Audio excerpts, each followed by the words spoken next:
확진자가 7일 연속 3자릿수를 기록하며 최근 일주일간 확진자가 1,500명 넘게 늘었습니다. 경로를 알 수 없는 이른바 깜깜이 환자 증가로 위기감이 커지는 가운데 해운대와 광안리 등 부산 지역 해수욕장이 오늘 밤 자정을 기해 긴급 폐장합니다. 지난 주말 광화문 집회에 참석한 코로나19 확진자도 60명에 달합니다. 집회에 투입된 경찰관 4명도 확진 판정을 받았습니다. 올 초 코로나 사태로 결혼식을 미뤘던 예비 부부들이 큰 혼란을 겪고 있습니다. 실내 행사를 50명 아래로 제한했기 때문인데 이들의 안타까운 상황을 취재했습니다. 결혼식을 그냥 하고 싶은 건데 결혼하려다가 진짜 이렇게 복자 되겠어. 김여정 북한 노동당 제1부부장이 북한 국정 전반에 있어 위임 통치를 하고 있다고 국정원이 밝혔습니다. 국정원은 김여정이 사실상 2인자라고 했습니다. 110가구를 분양하는 서울 은평구의 한 아파트 청약에 3만 7천여 명이 몰려 340대 1이라는 역대 최고 경쟁률을 기록했습니다. 서울 강남 한복판에서 여성의 하반신 영상을 몰래 찍은 혐의로 30대 남성이 붙잡혔습니다. 피해 여성의 비명을 듣고 달려온 시민이 붙잡았습니다. 단독 보도합니다.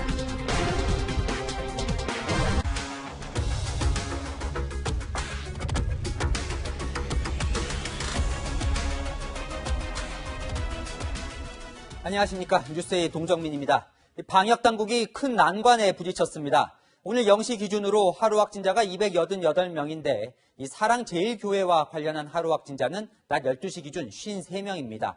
그러니까 사랑제일교회 외에도 카페, 분식집, 유흥업소, 어린이집 등 전국 곳곳에서 동시다발적으로 집단 감염이 발생하고 있는 거죠.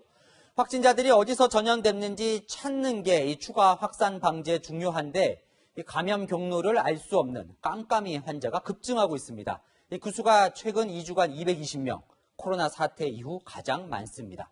어디서 언제 걸려도 이상하지 않을 상황이 되면서 시민들은 불안감을 호소합니다. 먼저 조영민 기자입니다. 코로나19 확진자가 나온 분식점 앞에 영업을 중단한다는 내용의 안내문이 붙었습니다. 지난 16일 첫 확진자가 나온 이 분식집에선 오늘까지 모두 14명의 추가 확진자가 나왔습니다. 첫 확진자의 가족과 직장 동료가 2차 감염됐고 가족의 지인에 이어 그 딸까지 4차 감염으로 이어지기도 했습니다. 같은 날 첫 확진자가 나온 서울 마포구의 이 콜센터에서도 추가 확진자가 나오면서 오늘까지 모두 7명이 확진 판정을 받았습니다. 두 사례 모두 첫 확진자의 감염 경로가 확인되지 않았다는 공통점이 있습니다. 방역당국도 이른바 깜깜이 전파에 대한 우려를 나타냈습니다. 매일 미분류와 깜깜이 전파의 규모가 늘고 있는 상황입니다. 최악의 상황, 즉 수도권에서는 대유행을 대비해야 하고 종교행사나 집회 같은 대규모 감염을 넘어서 이제는 일상 깊숙이 파고들어 식당과 어린이집, 카페 등 시민들과 아주 가까운 공간에서 확진 사례들이 나오고 있는 겁니다. 시민들도 불안감을 감추지 못하고 있습니다. 어쩔 수 없이 이제 사람들이 뭉치는 곳을 이제 갈 수밖에 없는 상황이 있기 때문에 이제 그런 상황이 이제 있으면은 언젠가 좀 위험에 노출될 수도 있겠다라는 생각을 하게 돼요. 엄청 불안하죠. 내 손자도 유치원 못 가게 하고 있어요. 내가 조심한다 해가지고 안 일어난다는 보장은 없다고. 방역당국은 현재 수도권에서는 누구라도 감염될 수 있는 상황이라며 수도권 이외 지역에서도 이런 깜깜이 감염이 충분히 발생할 수 있다고 밝혔습니다. 채널A 뉴스 조영민입니다. 이 상황이 이렇다 보니 전국 곳곳에서 폐쇄되는 곳이 속출하고 있습니다. 해운대, 광안리 등 부산 지역 모든 해수욕장이 오늘 밤 12시부터 폐쇄되고 이 서울에서는 방송사 SBS 상암 사옥도 확진자 발생으로 문을 닫았습니다. 장하영 기자입니다. 부산시가 내일부터 지역 내 7개 해수욕장을 모두 닫기로 했습니다. 8월 31일까지 운영될 예정이었던 시역 내 7개 해수욕장을 8월 21일 0시부로 조기 폐장합니다. 코로나 확진자 급증에 따라 서울과 수도권에 이어 사회적 거리두기 2단계 조치를 시행하기로 한 겁니다. 이에 따라 내일부터 부산 지역 내 해수욕장은 물론 PC방, 뷔페 등 고위험 시설의 운영이 제한됩니다. 이번 조치는 오는 31일까지로 상황에 따라 연장될 수도 있다고 밝혔습니다. 이런 가운데 서울 상암동 SBS 프리즘 타워도 오늘 전면 폐쇄됐습니다. SBS 측은 이 건물에 있는 어린이집 교사가 코로나19 확진자로 확인돼 사옥 전체를 즉각 폐쇄한 겁니다. 확진자와 동선이 겹치는 직원들은 격리 후 코로나19 검사를 받고 있습니다. 또 해당 건물은 방역 작업을 위해 내일까지 폐쇄하고 모레부터 다시 문을 연다고 SBS 측은 밝혔습니다. 이에 앞서 어제 최대 입시생 확진자 18명이 나온 성북구 최대 입시 전문 학원에서 추가 확진자 1명이 또 발생했습니다. 확진 판정을 받은 학생들은 성북구 주변 종로구와 강북구 등 각각 다른 11개 고등학교 학생들이어서 추가 확산 우려가 큽니다. 성북구 확진자가 많이 나오다 보니까 제가 이제 좀 불안한 부분들이 있어서 애들 보고 다 검사를 받으라고 이렇게 했는데. 서울시 교육청은 확진자 발생 학교들에 대해 모두 원격 수업으로 전환했습니다. 확진자가 나온 학교니까 원격 수업 전환하는 거죠. 해당 학교 확진자가 나오면 역학조사도 해야 하고 하니까 원격 수업으로 전환하는 겁니다. 코로나 확산이 방송국과 입시학원 등 특정할 수 없는 곳들에서 우후죽순 발생하고 있어 시민들의 불안감은 더욱 커지고 있습니다. 채널A 뉴스 장하연입니다. 전국으로 퍼지는 깜깜이 감염이 걱정되지만 나도 모르게 확진자와 만나도 이것만 있으면 감염 확률이 확 줄어듭니다. 이 마스크인데요. 파주 스타벅스 카페에서 오늘도 확진자 3명이 추가돼 최소 58명이 감염됐는데 그중 매장 직원은 1명도 없었습니다. 황금 비결은 역시 마스크였습니다. 김단비 기자입니다. 파주 스타벅스발 코로나19 확진자는 전날보다 3명 더 늘어 오늘까지 58명으로 집계됐습니다.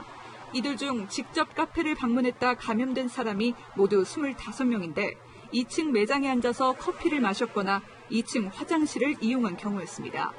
반면 1층에만 머무른 손님과 직원 중에는 확진자가 나오지 않았습니다. 그렇다면 2층에서만 확진자가 나온 이유는 무엇일까?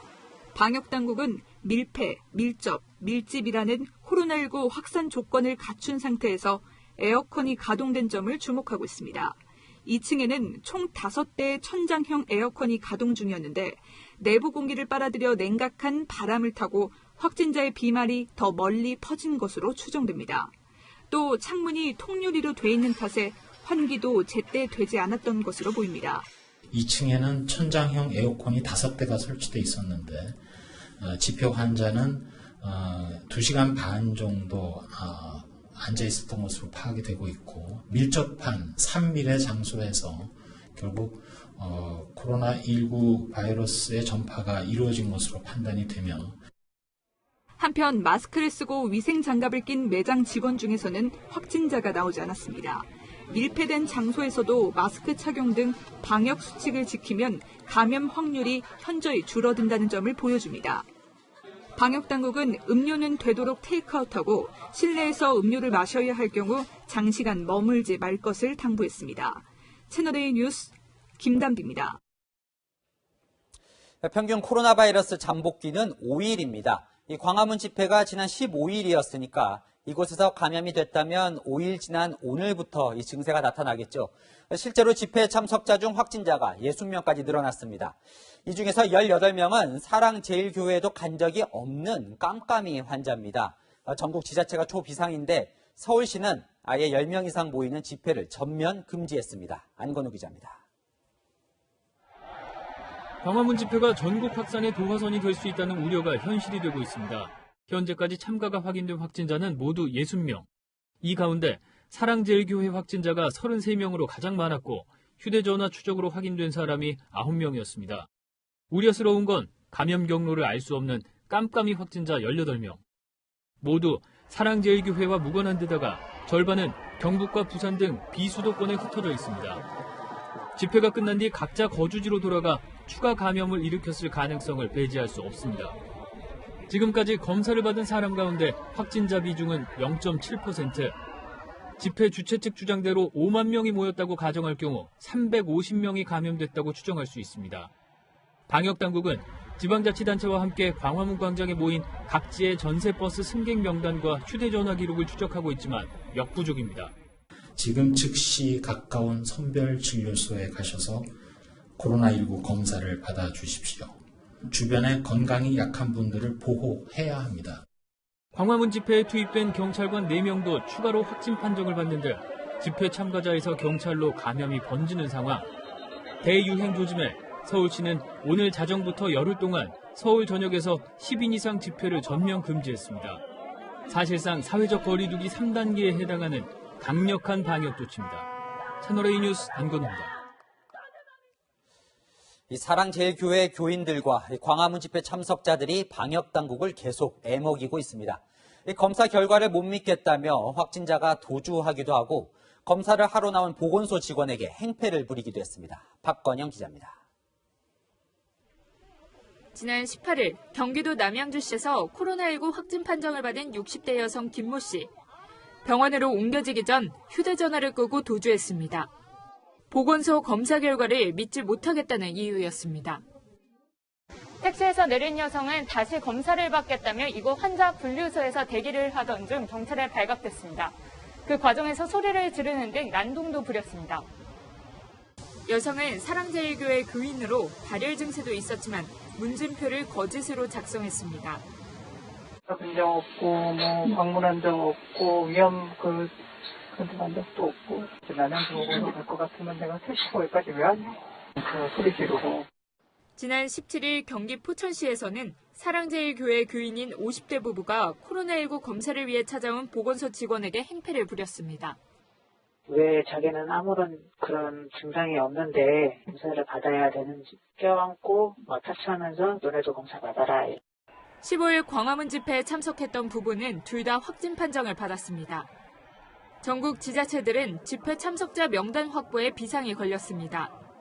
경상남도는 명단 제출을 거부한 단체 인솔자를 감염병 예방법 위반 혐의로 고발하기로 했습니다.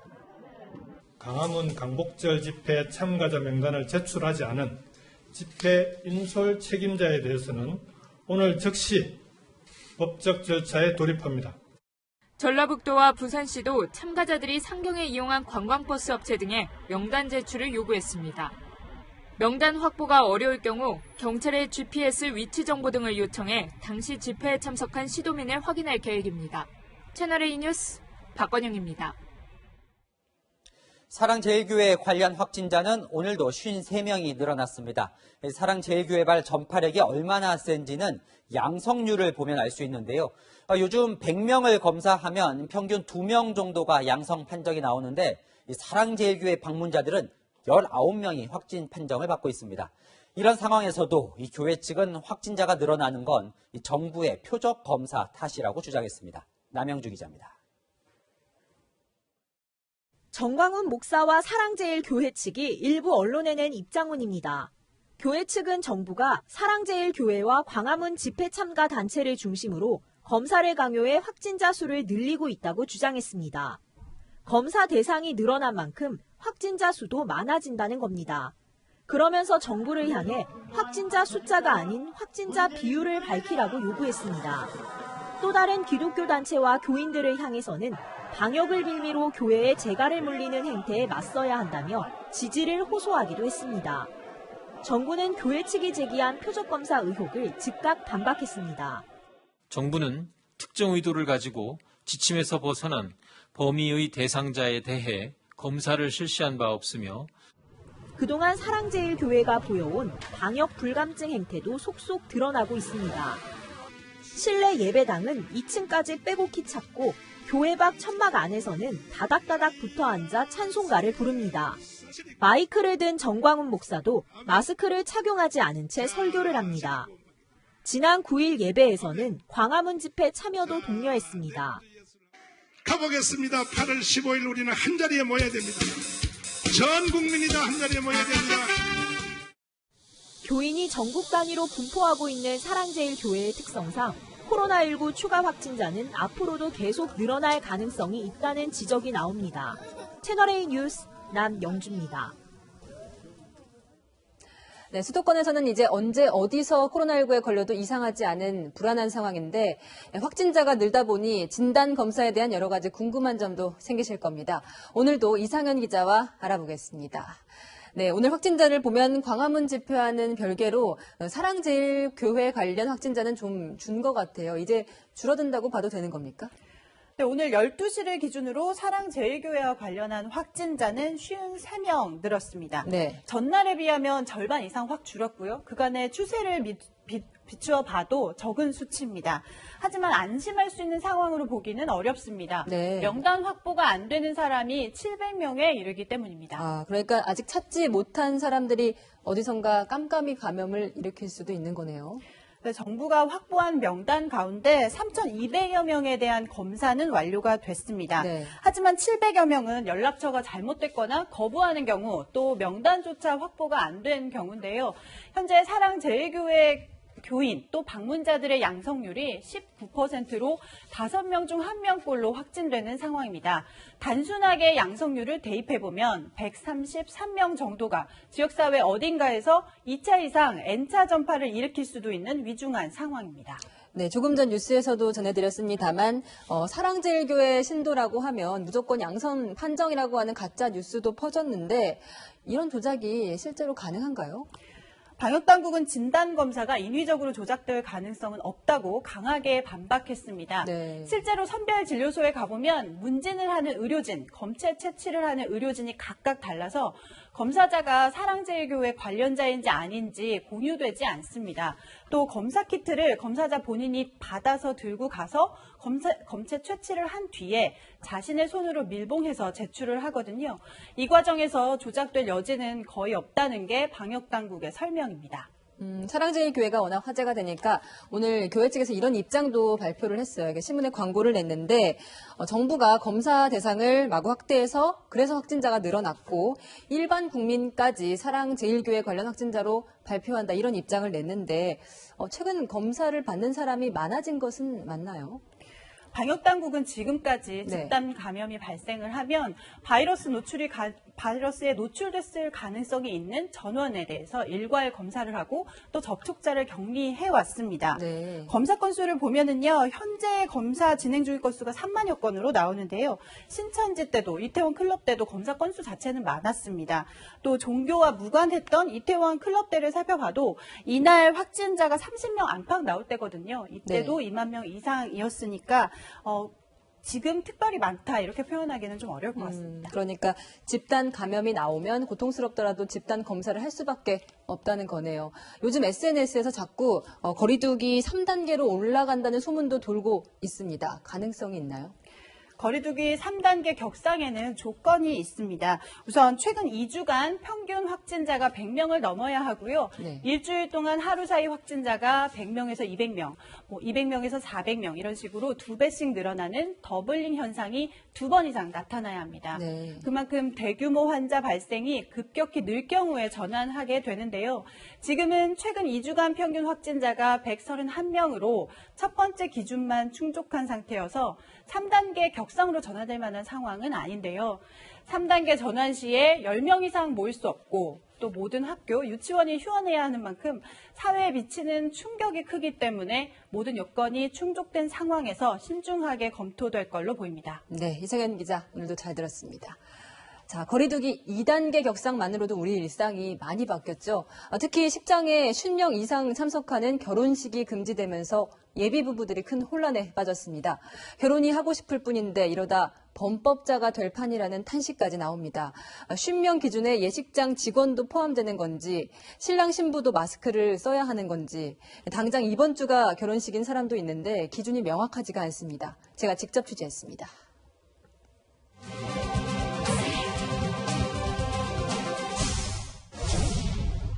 다음 주 토요일 결혼식을 앞두고 있는 양윤성, 최나실 씨 커플. 8월에 신랑 신부. 아, 이쁘다. 결혼식을 또 미룰지 아예 취소할지 아직도 결정하지 못했습니다. 결혼식을 한 번 옮기신 거예요? 네, 원래 6월이었는데 부모님들이 불안해하셔가지고 8월로 옮긴 거예요. 식을 강행한다 해도 고민거리가 넘칩니다. 결혼식장에 스태프들 포함해서 49명이라서 우리 두 사람 빼면 실질적으로 우리가 초대할 수 있는 사람은 한 30명에서 38명까지 어제 우스갯소리로 보면 차라리 럭키드로우를 해야 되나 하객도 없고 이제 축의금도 없고 최저 보증금을 다 줘야 되고 이런 상황이면 신혼부부들은 시작부터 빚더미를 안고 시작을 해야 되는 건데 너무 갑자기 만든 방역 수칙도 불만입니다. 같이 사진을 찍으면 안 된다 그러는데 그러면은 웨딩을 하는 의미가 뭐가 있나. 결혼식을 그냥 하고 싶은 건데 결혼하려다가 진짜 이거 법자 되겠어. 예식장과 분쟁이 생긴 예비 부부들이 모였습니다. 서명서도 만들어서 업체에 전달을 드렸고 소통할 수 있는 창구를 마련해 달라고 요청을 좀 많이 드렸었는데 일방적인 통보만을 받고 있는 상황입니다. 웨딩홀하고만 조정해야 되는 게 아니라 뭐 드레스, 메이크업 따로, 한복 따로 뭐 이렇게 조정해야 되는 게 정말 많고 인생의 새 출발을 하기도 전에 앞길이 꽉 막힌 느낌입니다. 이 결혼이라는 것 자체는 보통 사람들이 뭐 한두 달 준비하는 게 아니라 거의 1년 넘게 준비하고 있는 상황이고 시간도 노력도 정말 많이 들여서 준비하는 건데 예식장들도 난감한 것은 마찬가지. 신랑 신부가 그러면 마스크를 착용을 해야 되는지 이런 부분들이 아직은 또 명확하게 지침이 없고 또 구청마다 답변이 다 달라요. 명확하게 답변을 드릴 수 없어서 답답합니다. 갑자기 발표된 방역 대책에 일자리가 위태로워진 사람들도 생겼습니다. 지금 이제 당장 뷔페 운영이 중단이 되어서 저희 같은 경우는 직원들이 이제 휴직에 들어가고 관계된 업체들도 지금 뭐 굉장히 어려운 상황이고요. 사실 저희가 3월달, 4월달에도 이러한 일을 한번 겪었었고 조금 더 자세한 가이드라인이 있었다면 예식장 업체도 마찬가지고 소비자도 계획을 미리 할 수 있지 않았을까 하는. 여인선이 간다 였습니다. 코로나19 확진자가 늘면서 진단 검사를 받는 인원도 많습니다. 특히 지난 주말 집회 이후 서울 종로구와 성북구 쪽에서 검사를 받는 인원이 많아졌습니다. 더위까지 겹치면서 의료진이 이중고를 겪고 있습니다. 구자준 기자가 선별진료소를 취재했습니다. 더운 날씨에도 코로나19 검사를 받으려는 사람들이 선별진료소 앞에 줄지어 서 있습니다. 사랑제일교회가 위치한 성북구는 광복절 집회 이전에 비해 하루에 검사받는 인원이 5배 이상 늘었습니다. 주민들은 혹시나 하는 마음에 검사를 받으러 왔다고 말합니다.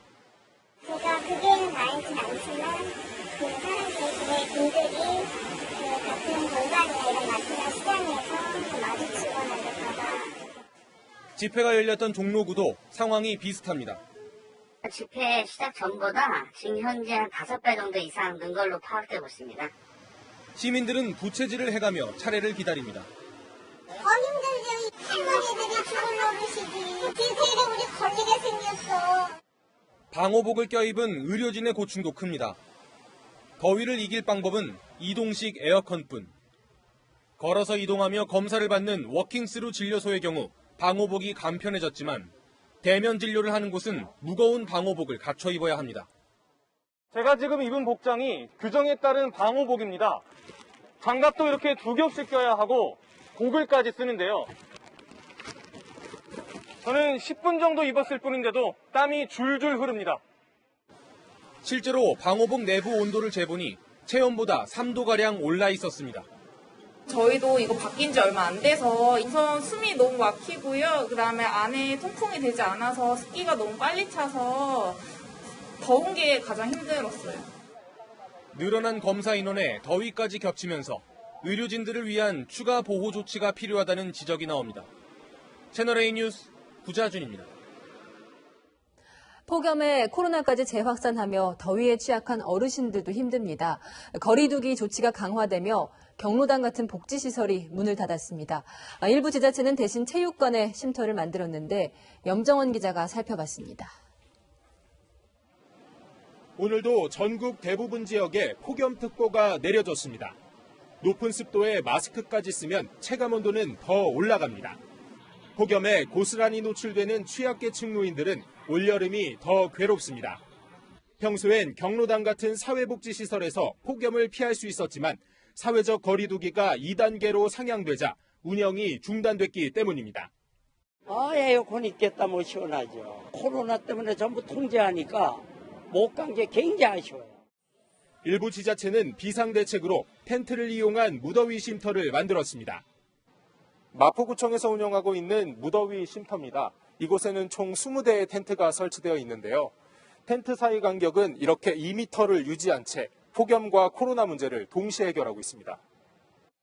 서울시 8개 자치군에 15곳이 운영되고 있는데 폭염특보가 발효되면 24시간 문을 열고 매일 방역은 물론 수시로 환기도 합니다. 시원하게 이렇게 해놓고 아주 좋더라고요. 또 사람도 공간도 이렇게 넓고 하다 보니까 뭐 코로나 위험도 없을 것 같고. 코로나 때문에 답답해 죽겠는데 그런 일이 오면 분리가 되잖아요. 아마 그러니까 더 좋을 것 같아요. 무더위 텐트 쉼터는 9월까지 운영되며 폭염 취약계층뿐 아니라 필요한 누구에게나 개방됩니다. 채널A 뉴스 염정원입니다. 원래는 휴가철 성수기를 누려야 할 강원도 주민들도 2중, 3중고를 겪고 있습니다.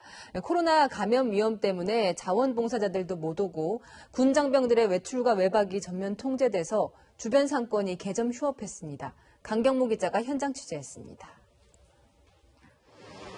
여름 휴가철 외출이나 외박을 나온 군인들로 가득 차야 할 강원 철원군의 한 숙박업소. 전체 객실 29곳 가운데 단 2곳만이 차 있습니다. 기존에 면회객들이 많이 그 전에 와서 이제 숙박을 하셨는데 이제는 면회객들이 이제 다 취소하는 과정이고. 최근 신병 교육대 입소자 한 명이 코로나 확진 판정을 받으면서 인근 군부대의 모든 외출과 외박이 31일까지 2주간 전면 중지됐기 때문입니다. 인근 군부대 장병들의 외출과 외박이 전면 통제되면서 읍내거리를 오가는 행인들도 평소에 비해 크게 줄었습니다.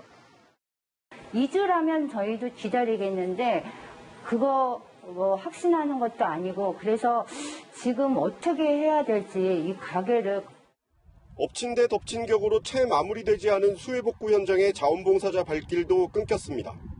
지난 4일부터 2주간 하루 평균 300여 명씩 자원봉사자들이 다녀갔지만 코로나 확산 우려로 2주간 자원봉사자들을 받지 않기로 했습니다. 지금은 지역 내 소수 자원봉사자들이나 군부대 장병들만 복구를 돕고 있습니다. 아주 급한 그 농가 쪽에는 대민 지원이 가고 있고요. 마을 이장님들께서 먼저 조금 자제해달라고 먼저 부탁을 하셔가지고 수해복구는 물론 코로나 확산 때문에 생계까지 손을 놓게 된 강원도 주민들은 당장의 하루하루가 막막하기만 합니다. 채널A 뉴스 강경모입니다.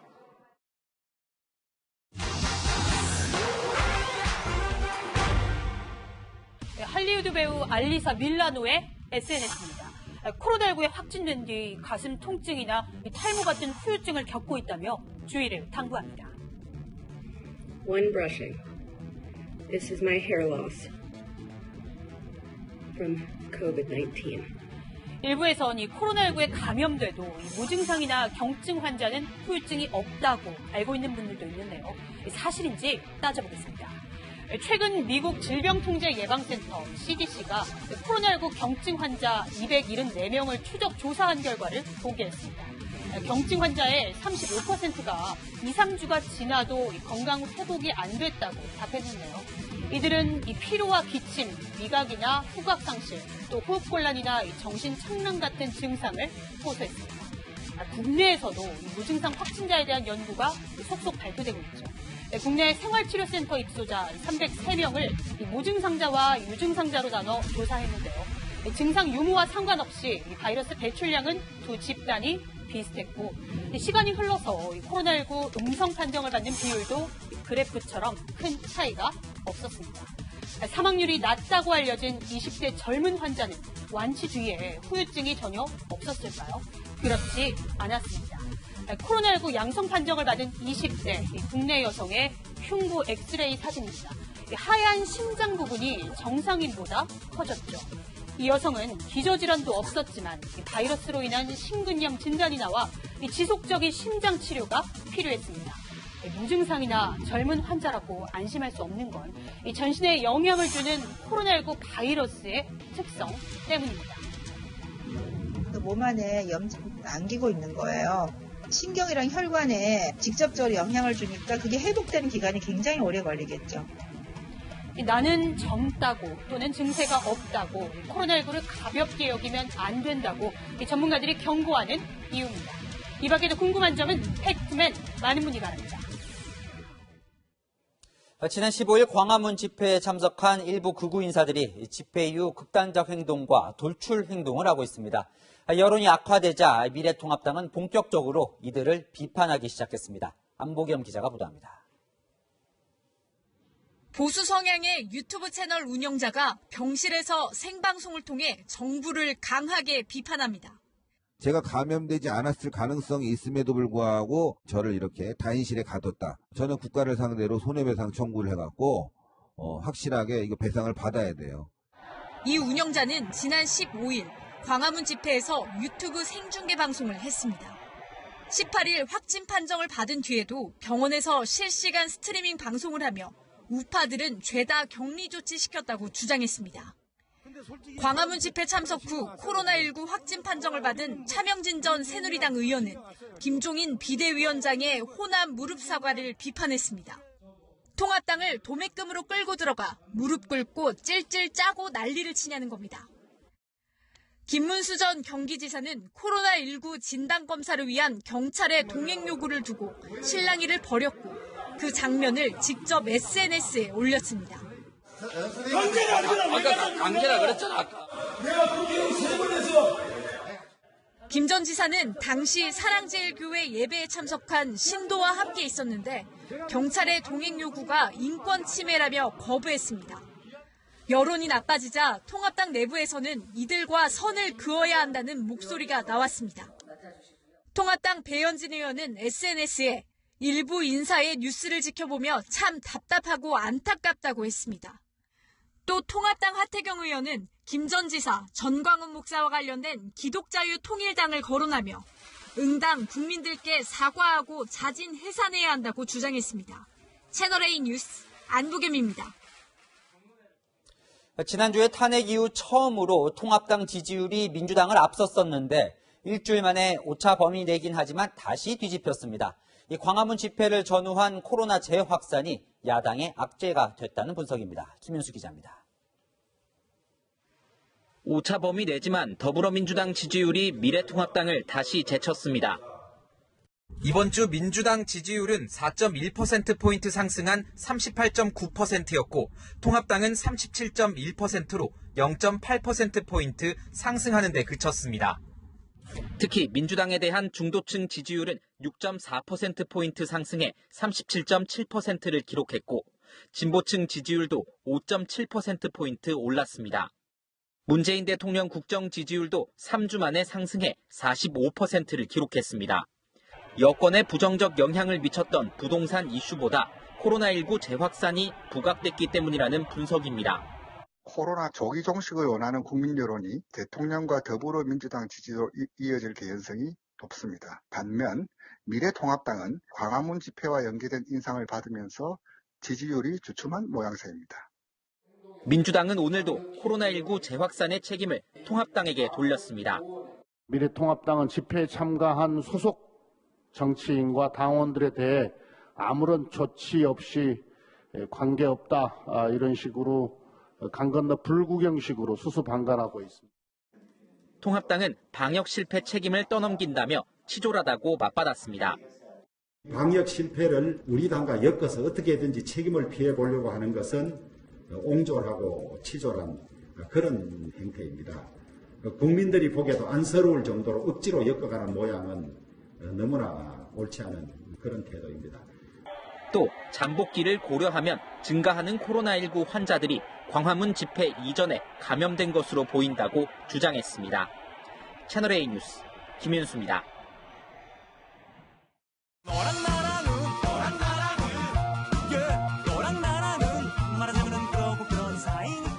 여랑야랑 시작합니다. 정치부 이동은 기자 나와 있습니다. 네. 첫 번째 주제 보겠습니다. 매듭을 풀다. 네. 김종인 통합당 비대위원장 모습이 보이네요. 네, 통합당은 요즘 회의실 배경에 가장 하고 싶은 말을 적는데요. 보시는 것처럼 역사의 매듭을 풀다라는 문장을 적어서 호남을 향해 화해 메시지를 거듭 보냈습니다. 통합당은 오늘 비례대표 당선권에 호남 지역 인사 25%를 배치하겠다는 계획도 발표했습니다. 그래요. 근데 어제 광주 가서 무릎도 꿇고 네. 김 위원장이 호남에 공을 들이고 있는데 네. 자, 단순히 호남 출신이라서만은 아닐 것 같기도 하고요. 네, 김 위원장은 호남의 마음을 얻어야 수도권 인구의 한 30% 정도를 차지하는 호남 출신 유권자의 표심을 잡을 수 있다고 판단하고 있습니다. 사실 그동안 호남에서 이제 통합당이 약세였는데 네. 공을 들이면 효과가 좀 있을까요? 글쎄요, 그 대선만 보면요, 보수정당 출신의 후보가 호남에서 10%를 넘은 거는 동교동계 인사를 대거 영입한 박근혜 전 대통령밖에 없었습니다. 통합당 측은 선거나 특정 목표를 염두에 둔다기보다는 일단 씨를 뿌리겠다는 것이라면서 최선을 다하고 평가를 기다리겠다고 밝혔습니다. 그렇군요. 근데 민주당 반응도 좀 궁금합니다. 네. 어떻게 보면 이 민주당 텃밭에 상대 경쟁하는 정당이 치고 들어오는 건데요. 그렇죠. 이 정청래 의원의 경우에 어제 심파극 이렇게 네. 깎아내렸었잖아요. 네, 정 의원은 오늘도 호남을 더 분노하게 하는 헛다리 전략이라고 주장했습니다. 하지만 민주당은 통합당에서 자성의 목소리가 나온 것은 늦었지만 다행이라는 공식 입장을 냈는데요. 통합당이 과거를 반성하는 모습을 보이는 걸 마냥 비판만 할 수는 없다고 판단한 걸로 보입니다. 네, 다음 주제 보겠습니다. 네. 습관성 막말. 네. 국회에서 또 막말과 고성이 나왔다죠? 네, 오늘 국회 기획재정위원회 전체 회의에서 설전이 벌어졌습니다. 어떻게 보면 염치가 없다. 정말 뻔뻔하다. 함부로 안 하네. 뭘 함부로 해! 뭘 함부로 하는데, 이 사람아! 이게 무슨 자제기 열렸다고 아무 얘기나 다 하는 게 아니라고. 그딴 거 할래? 조심해. 뭘 조심해? 어린 것이 말이야. 두 분 좀 나가서 다투세요. 김영희 어디 동네 양아치들 하는 짓을 여기서 하려고 그래. 누가 동네 양아치인데? 당신이 동네 양아치야? 더해? 네, 참 다양하게도 이 막말을 주고받았는데 네. 그중에 김태흠 의원이 얘기했던 이 어린 것, 네. 이 발언은 사실과도 다르다 이런 말도 있더라고요. 네, 제가 한번 찾아봤는데요. 네. 김태흠 의원은 63년 1월, 김경엽 의원은 62년 11월생으로 김경엽 의원이 서류상으로는 형이었습니다. 그래요? 나이가 주목을 받다 보니까 김태흠 의원은 사실 62년 1월에 태어났다 이렇게 밝혔습니다. 네, 참. 근데 뭐 때문에 저렇게 싸운 겁니까?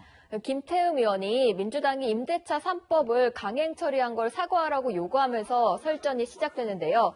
참고로 국회 설전은 21년 전에도 있었습니다. 국회의원이 국회를 마치 미친 사람 널뛰는 듯한 그런 모양으로 건전한 상식조차 통하지 않도록 만든 데 대해서 책임을 져야 할 것입니다.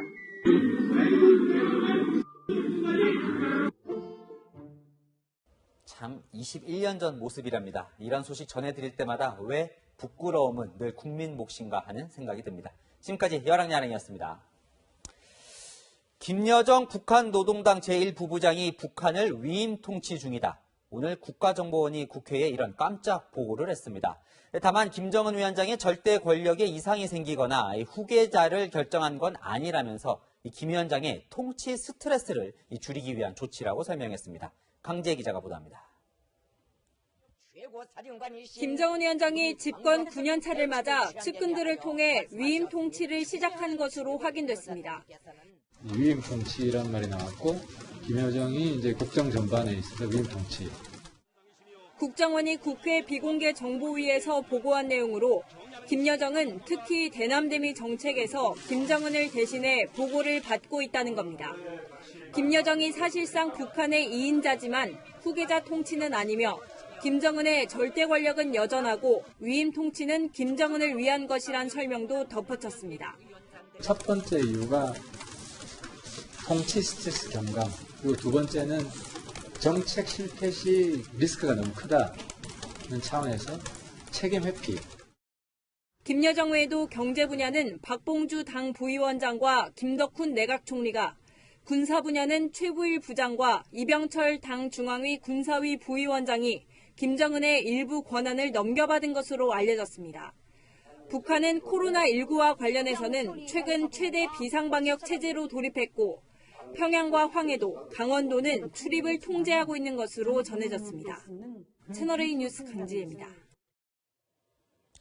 트럼프 미 대통령이 세계 3대 타이어 업체인 미국 구디어의 상품 불매 운동에 나섰습니다. 대통령 전용차에 장착돼 있는 구디어 타이어도 빼라고 했는데요. 그 이유가 독특합니다. 워싱턴 김정한 특파원이 보도합니다. 묵중한 외관으로 짐승이란 뜻의 비스트로 불리는 미 대통령 전용 리무진 캐딜락 원. 싱가포르 북미 정상회담 당시 트럼프 대통령이 김정은 위원장에게 자랑스럽게 보여주었던 1호차입니다. 트럼프 대통령이 그런데 백악관 기자회견 도중 타이어를 문제 삼았습니다. I would swap them out based on what I heard. We'll see what happens. Look, you're going to have a lot of people not wanting to buy that product anymore. 해당 굿 이어 타이어가 직원들에게 트럼프의 선거운동 슬로건인 미국을 다시 위대하게가 쓰인 모자를 쓰지 못하게 했다는 이유입니다. 트럼프 대통령은 지지자들에게 대놓고 불매운동까지 촉구했습니다. 민주당 대선 후보 바이든은 피해는 고스란히 노동자들에게 돌아갈 것이라고 강하게 비난했습니다. 민주당 부통령 후보 수락 연설에 나선 해리스는 이민 2세인 자신의 배경을 소개하며 미국의 꿈을 이야기했습니다. My mother taught me that service to others gives life purpose and meaning. And oh, how I wish she were here tonight. 대신 트럼프의 정적 힐러리와 오바마 전 대통령이 선봉을 섰습니다. If Trump is reelected, things will get even worse. That's why we need unity now more than ever. Democracy was never meant to be transactional. You give me your vote, I make everything better. 한편 트럼프 대통령은 다음 주 백악관에서 공화당 후보 지명 수락 연설을 합니다. 이 트럼프 대 바이든 간 대결 구도는 다음 주 공화당 전당대회 후 9월 첫 TV 토론회를 시작으로 본격적으로 달아오를 전망입니다. 워싱턴에서 채널A 뉴스 김정환입니다. 중국에서 조업 금지가 풀리면서 어선 수십만 척이 동시에 고기잡이에 나섰습니다. 이렇게 많다 보니 인근 국가들과 어업 분쟁이 우려되는데 우리나라도 예외가 아닙니다. 한수아 기자입니다. 정박해 있던 어선들이 앞다퉈 출항합니다. 중국 국기를 내건 선박들이 좁은 수로를 줄지어 빠져나오고 어느새 앞바다는 새까맣게 어선들로 뒤덮입니다. 말 그대로 물반, 어선반입니다. 지난 5월부터 시행됐던 조업 금지 조치가 석 달 반 만에 풀리자 일제히 바다로 달려나온 겁니다. 就是12天的食物，油和饼都要加满，预计大概满仓吧。我们是有信心的。 중국 정부는 1999년부터 어족 자원과 해양 생태계를 보호하기 위해 남중국해와 동중국해 일부에 조업 금지 기간을 설정해 왔습니다. 지난주까지 묶여있던 배만 푸젠성에 12,000여 척, 하이난성에 16,000여 척으로 중국 관영 매체는 어선 수십만 척이 이제 조업을 시작한다고 전했습니다. 주변국들은 당장 어업 분쟁을 우려합니다. 지난 2016년에는 중국 해안경비대 선박과 300여 척의 중국 어선이 중일 영유권 분쟁 지역인 센카쿠 열도에 접근해 긴장이 최고조에 달하기도 했습니다. 일본 해상보안청은 충돌 가능성에 대비해 순시선 21척을 배치하고 경계를 강화했습니다. 우리도 예외가 아닙니다. 중국 어선이 오징어를 싹쓸이하고 있는 가운데 꽃게살이 오르는 가을 성어기를 맞아 우리 해역에서 충돌은 불가피합니다. 지금 중국 어선들이 집단으로 저항하고 있다고. 2011년에는 서해에서 불법 조업을 단속하던 고 이청호 경장이 중국 어민이 휘두른 흉기에 숨졌습니다. 채널A 뉴스 한수아입니다. 그런가 하면 중국에서 올해 안에 코로나 백신을 구매할 수 있다는 소식이 전해졌습니다. 중국 백신 기업 회장이 직접 맞았다는데 시민들 반응은 어떤지 베이징 성혜란 특파원이 취재했습니다. 중국 국영제약 회사 시노팜이 올해 안에 코로나19 백신을 출시하겠다고 밝혔습니다. 就可以进入审批环节，预计今年12月底能够上市。 시노팜의 류징전 회장은 백신을 2번 맞았지만 부작용은 없었다고 주장했습니다.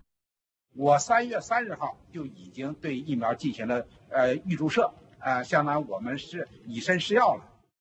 백신을 한 번 접종하면 97%, 2번 접종하면 100%의 항체가 생긴다는 게 류 회장의 설명입니다.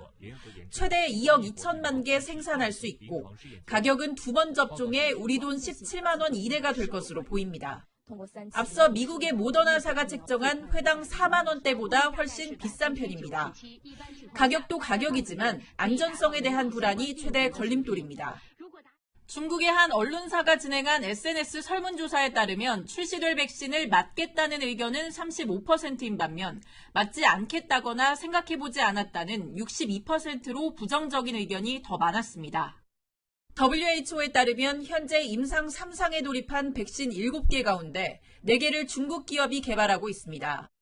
하지만 지난 2018년 중국에서 불량 DPT 백신을 대량으로 판매하다 부작용이 나타나 곤혹을 치르기도 했습니다. WHO 역시 임상 3상 시험에 진입했다는 것이 백신의 최종 성공을 의미한다고 볼 수 없다고 밝힌 만큼 보다 확실한 검증이 이뤄져야 한다는 의견도 나옵니다. 베이징에서 채널A 뉴스 성혜란입니다. 미국의 대표 IT 기업 애플이 시가총액 2조 달러를 돌파했습니다. 기업 가치가 이탈리아 전체 경제 규모와 맞먹는 수준입니다. 실리콘밸리 윤수민 특파원이 보도합니다. 애플의 시가총액이 장중 2조 달러를 돌파했습니다. 미국 상장 기업으로는 최초로 0이 13개나 붙은 사과가 탄생한 셈입니다. 애플을 국가로 본다면 경제 규모 세계 8위의 이탈리아와 비슷한 수준이고 10위 대한민국보다는 20% 이상 큽니다. 세계 시장에서 비슷한 제품으로 경쟁하는 삼성과 비교해도 7배 가까운 규모입니다. 이유는 실적 개선입니다. 코로나19로 재택근무와 원격 수업이 늘어나면서 IT 기계 수요가 늘었고 2분기 두 자릿수 성장으로 이어졌습니다. Our goal is the best, not the most.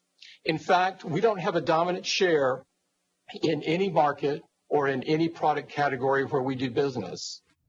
한때 우버나 에어비앤비 등 공유 경제가 대세였다면 지금은 코로나19 확산 속에 비접촉 경제가 주목받고 있습니다.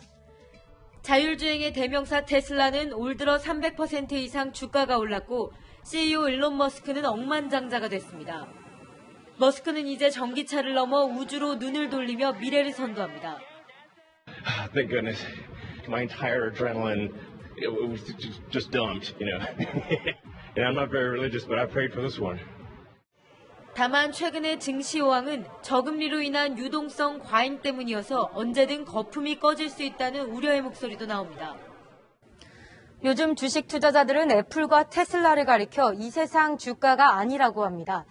누구도 경험하지 못한 코로나19 시대, 미국 증시도 예측 불허의 길로 가고 있습니다.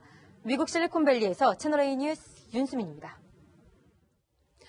서울 강남 한복판에서 여성을 쫓아가며 휴대전화로 불법 촬영을 하던 남성이 시민에게 붙잡혔습니다.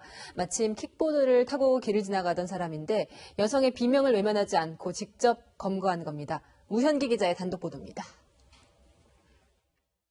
흰색 헬멧을 쓴 남성이 킥보드를 타고 주택가 골목길을 지나갑니다. 그런데 갑자기 킥보드를 바닥에 내던지고 누군가를 향해 달려가기 시작합니다. 잠시 뒤 흰옷을 입은 남성을 바닥에 넘어뜨려서 꼼짝 못하게 붙잡아둡니다. 5분 뒤 신고를 받고 출동한 경찰이 흰옷을 입은 남성을 현행범으로 체포합니다. 체포된 30대 남성은 여성 행인 뒤에서 휴대전화로 불법 촬영을 한 혐의로 입건됐습니다. 주택차가 이제 한 대는 연행해서 저 앞쪽으로 가고 있었고, 근데 여자분은 조금 거대질적으로. 남성을 뒤쫓아 제압한 시민 하모 씨는 피해 여성에 바짝 접근한 남성의 모습이 수상해 보였다고 말했습니다. 여성분 뒤로 남성이 바짝 붙어서 핸드폰으로 이렇게 하고 가시는 거예요, 이렇게. 그래가지고 저는 수상하다 뭔가 이렇게 느끼고 그러는 와중에 갑자기 여성분이 남성의 팔을 잡고 도와주세요라고 소리를 치셨고, 하 씨가 비명을 지른 여성을 돕기 위해 다가가자 남성은 이 골목으로 달아나려 했습니다. 하 씨는 경찰이 도착하기 전 남성이 휴대전화를 망가뜨리려 시도하는 걸 막았습니다. 남성분이 경찰관 오실 때까지만 핸드폰을 더 부시려고 해가지고 핸드폰을 이렇게 잡고 있고 팔을. 남성의 휴대전화에선 여성의 하반신을 찍은 동영상이 발견된 걸로 전해졌습니다. 이 남성 측은 영상은 카메라 오작동이나 해킹으로 자신의 의사와 상관없이 찍힌 것이라고 해명했습니다. 경찰은 남성의 휴대전화 복원 작업을 마치는 대로 남성을 불러 조사할 계획입니다. 채널A 뉴스 우현기입니다. 지난달 전국 주택 매매 거래량이 2006년 통계를 집계한 후 가장 많았습니다. 7월 한 달 동안 무려 14만 건, 그 전달과 비교해보면 2.1% 늘었고요. 1년 전보다는 110%나 늘었습니다. 무슨 일이 있었나 보니까 정부의 6.17 부동산 대책이 나온 다음에 7월에 갑자기 집을 많이 산 거죠.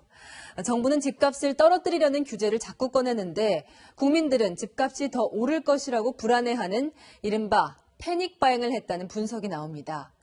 그러다 보니 새 집을 마련하는 로또라고 불리는 청약 열기도 계속 뜨거워지고 있습니다. 오늘 서울에서는 역대 최고 청약 경쟁률이 나왔습니다. 홍유라 기자가 취재했습니다. 2023년 들어설 아파트 공사가 한창입니다. 어제 1순위 청약을 진행했는데 신기록이 나왔습니다. 수색 13구역을 재개발하는 현장입니다. 이곳에 지어질 아파트 청약 결과가 나왔는데 무려 340대 1로 집계됐습니다. 서울 역대 최고 기록입니다. 딱 110가구 분양하는데 3만 7천 명 넘게 몰린 겁니다.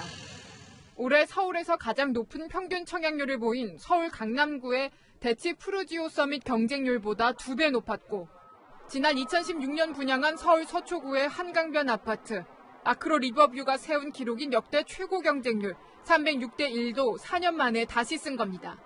모든 주택형의 분양가가 9억 원을 넘지 않아 중도금 대출을 받을 수 있는 데다 수억 원의 시세 차이까지 기대돼 수요가 몰린 걸로 분석됩니다. 올해 들어 서울에서의 청약 경쟁은 갈수록 치열해지면서 청약 경쟁률 3자릿수를 기록한 단지가 10개나 됐습니다. 주변 시세보다 혹은 신축보다 가격이 저렴하게 나타난 효과들이 있다 보니까 가격 매력 때문에 수요가 쏠리는 현상들은 앞으로도 계속될 걸로 판단하고 있습니다. 민간택지 분양가 상한제가 본격적으로 시행되면서 당첨만 되면 큰 시세 차익을 기대할 수 있는 로또 청약 열기는 더욱 뜨거워질 걸로 보입니다. 채널A 뉴스 홍유라입니다. 통상임금을 둘러싸고 기아자동차 노사가 벌인 9년간의 소송에서 사측이 졌습니다. 노사 합의와 무관하게 토요일에 일하면 휴일 수당을 줘야 한다고 결정했는데요. 어떤 파장이 있을지 정현우 기자가 보도합니다.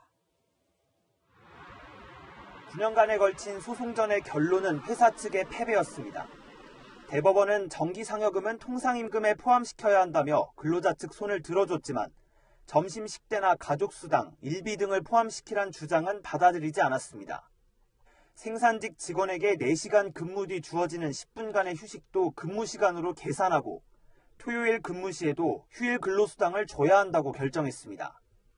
현재 국내 기업 상당수가 노사 합의로 토요 근무분의 휴일 근무수당을 지급하지 않고 있지만 이번 판결로 휴일 근로수당을 달라는 근로자들의 소송이 줄을 이을 전망입니다. 기아차 측은 중대한 경영상 어려움을 일으키는 추가 임금 요구는 신의 성실 원칙을 어기는 것이라고 항변했지만 재판부는 이를 받아들이지 않았습니다. 정기상여금의 통상임금성과 통상임금 소송에서의 신의적 위반 여부를 엄격하게 판단해야 한다는 의의가 있습니다. 노조는 회사 측에 다른 관련 소송에서도 전향적 모습을 보이라고 촉구했습니다. 더 이상 시간을 끄는 것이 아니라 오늘 판결에 비추어서 빠른 결정을 내리고 앞서 기아차는 지난해 근로자 측과 미지급 통상임금 가운데 60%를 지급하기로 합의해 오늘 판결에 따라 추가로 줄 임금은 569억 원으로 정해졌습니다. 한국경영자총협회 등 경영계는 기업의 인건비 부담을 키우는 이번 판결로 경영에 어려움이 예상된다며 우려를 나타냈습니다. 채널A 뉴스 정현우입니다. 코로나19 이후 찾아온 언택트 시대에 오히려 기회를 찾는 청년 농부들이 있습니다. 온라인으로 판로를 뚫고 SNS에 농장 일기도 씁니다. 농촌에서 찾는 새로운 미래의 첫 순서, 배우미 기자가 꿈을 찾은 청년 농부 부부를 만났습니다. 청년 농부가 나뭇가지에 달린 복숭아를 꼼꼼히 살핍니다. 복숭아는 덜 익은 과실을 미리 딴 뒤에 유통 과정에서 후숙시키는 게 일반적이지만 이 농장 복숭아는 완전히 익어 달콤한 향기를 내뿜습니다. 농장을 운영하는 부부가 소비자에게 직접 배송하는 온라인 직거래 덕분입니다. 소비자에게 바로 당일 배송하면 그 다음날 도착하기 때문에 최상의 맛이 들었을 때 정말 그때까지 나무에서 후숙해서. 평범한 직장인이었던 이들은 4년 전 귀농하면서 온라인 직거래를 도입했습니다. 저는 상품을 기획을 해서 상품을 사이트에 올리고 판매하고 홍보하고 남편은 복숭아나 자두를 수확해서 선별하고 포장하고 배송하는 것까지. 자체 홈페이지와 지역 농산물 온라인 쇼핑몰 등을 통해 세련된 디자인의 속포장 상품을 소개하고 SNS에 농장 일기를 올리다 보니 점차 찾는 이들이 늘었습니다. 이들 부부가 재배하는 농작물의 90%가 온라인 직거래로 거래됩니다. 코로나19 사태도 부부에겐 기회가 됐습니다. 언택트 소비가 확대되면서 7달 만에 지난 한 해 매출을 넘어섰습니다. 합리적인 온라인 직거래를 통해 농부는 제값을 받고 소비자는 저렴하게 구입하는 일석이조 효과를 누리고 있습니다. 채널A 뉴스 배유미입니다.